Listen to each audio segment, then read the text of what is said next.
Great Society Ministries. In this particular video, focus on an aspect of the of religion. As you all know, we critique and we talk about religions on this channel, in addition to our primary focus, usually geopolitics and discussing the real powers that be, the real power behind the various thrones around the world. But this video is going to be about a hadith, because I feel that, well, I don't take them too seriously, and I take them with a grain of salt. I don't think hadiths are totally inaccurate, or, well, actually I should put it another way. I feel as though some of them could be valid, but there's no way of knowing whether they're valid or not, because hadith is essentially what many people call a game of telephone, or some people I heard call it Chinese whisper, where you tell, it's that experiment you do in elementary school where the teacher tells you, she tells one person tells them a message, and they're supposed to pass it along accurately. And by the time the message gets through all 30 odd children, it's something totally different. So, and that's what hadith, and that, the funny thing about hadiths, you're talking about religion seriously, and saying something's funny doesn't sound right, but it's interesting how the Bible may have been compiled the same way hadith, because the hadith was compiled, because the hadiths came about hundreds of years, or at least 150 years after the death of the Prophet Muhammad. And in that time, you have to rely on people's memories to,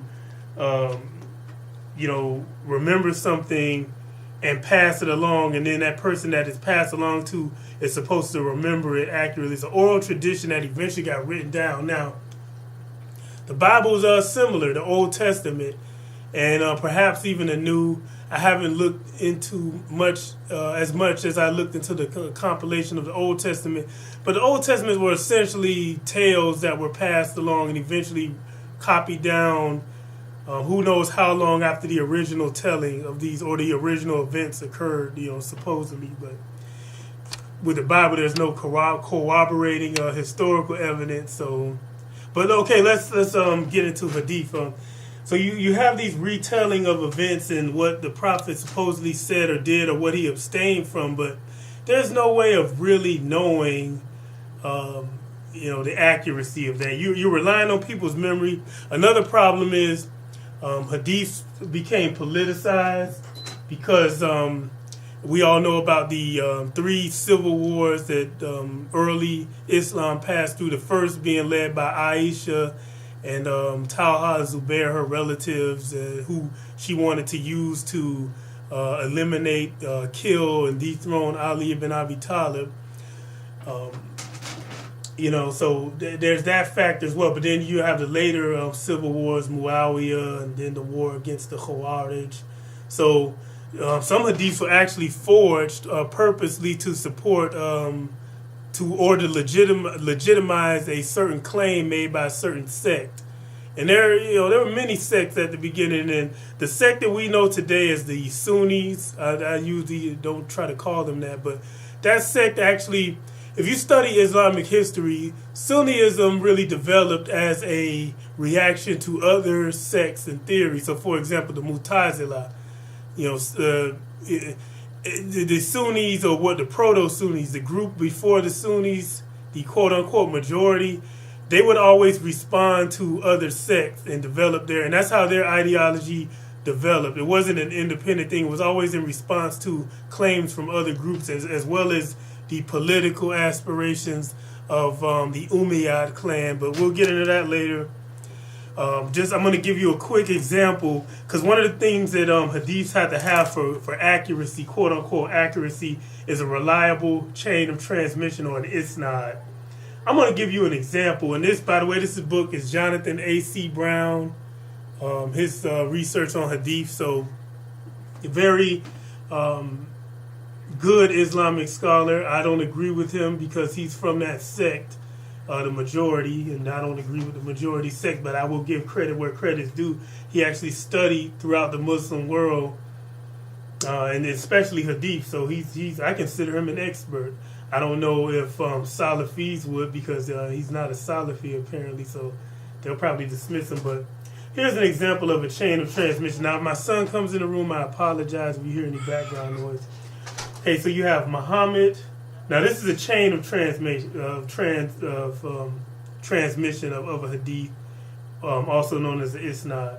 So you have Muhammad Ali al-Bata of the Adhal clan heard from my teacher Ahmad, son of Dawood al-Bata, who heard from his teacher, the Mufti of Suleiman, son of Muhammad al-Ahdal, from Muhammad, son of Abdul al-Bakr al-Ahdal, from Muhammad, the son of Abdul Rahman al-Ahdal, from the Mufti, Abdul Rahman, son of Suleiman al-Ahdal, from his father, Suleiman, son of Yahya al-Ahdal, from Abu Bakr al-Ahdal, from Ahmad al-Ahdal, from the pillar of Islam, Yahya, son of Umar al-Ahdal, from Abu Bakr al-Bata, from Yusuf, son of Muhammad al-Bata, from Tahir, son of Hussein al-Ahdal, from the Hadith master Ibn Dayba, from Sheikh Zain al-Din al-Shariji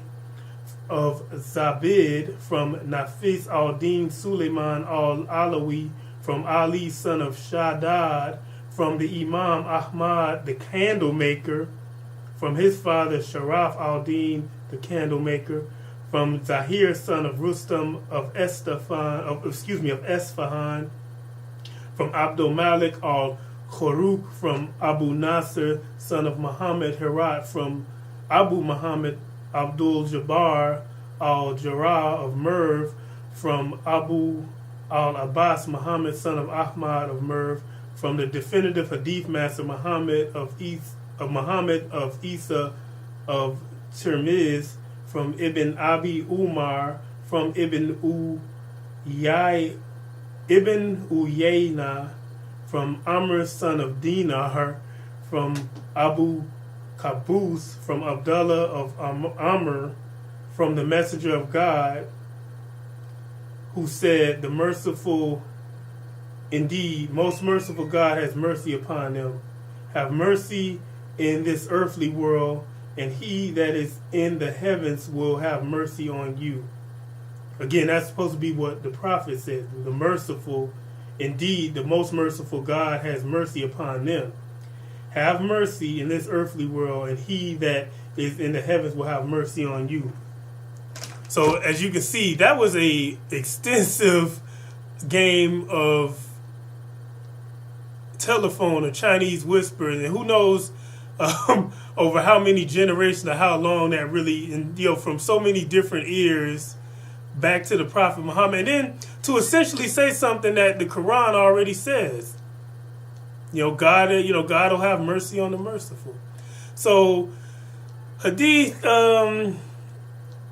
I take them with a grain of salt. I think they're good historical documents. The accuracy is questionable, and some of the content is questionable. Another problem with especially Sunni Hadith, like Sahih Bukhari and Muslim, is that it makes Islam look very bad. Some of the Hadiths, there's just no way around that. The scientific inaccuracies, the ethnic chauvinism, and many other problems. So I don't take hadiths seriously. I look at them as a historical footnote. If some of them coincide with reality, those are the ones that I take more seriously. But for others are just inserted opinions and political machinations, like basically political devices. And also another thing is another thing that the Hadith tried to accomplish, especially under the Umayyad clan, was to hype up the position of the companions of the Prophet and to make them look better than what they actually were, and to also make people not question these individuals, put them kind of on the same level as the disciples of Jesus, pretty much make them into saints that are unquestionable, and if you question their motives or their behaviors, you're a heretic. But that's it for now.